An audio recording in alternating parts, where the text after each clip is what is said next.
Et il ajouta « C'est moi le Dieu de ton père ». Moïse se cacha le visage, car il craignait de diriger ses regards vers Dieu. Exode chapitre 3, verset 6. La véritable expérience chrétienne inclut nécessairement une rencontre avec Dieu. Sans elle, la religion n'est que l'ombre, un pâle reflet de la réalité, une copie médiocre de l'original, grandement appréciée un jour par quelqu'un dont nous avons entendu parler.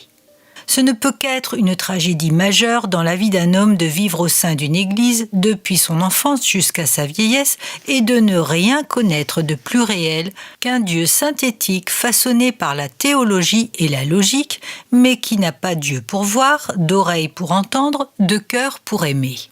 Les géants spirituels d'autrefois étaient des hommes qui, à certains moments, étaient profondément imprégnés du sentiment de la présence réelle de Dieu et qui en avaient conservé la conscience pour le restant de leurs jours.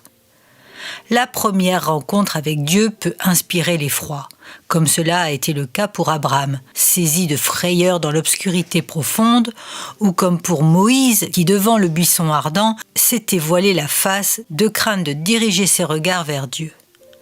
Habituellement, cette crainte perdait rapidement l'effroi qui l'accompagnait et se transformait en respect plein d'admiration pour finir en sentiment plein de révérence de la présence immédiate de Dieu. Le point essentiel est que ces hommes ont expérimenté Dieu. Comment expliquer autrement les saints et les prophètes ?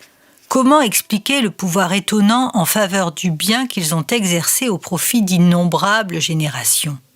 N'est-ce pas parce qu'ils ont marché en communion consciente avec la présence réelle et ont adressé leur prière à Dieu avec la conviction naturelle qu'ils parlaient à quelqu'un qui était réellement auprès d'eux ?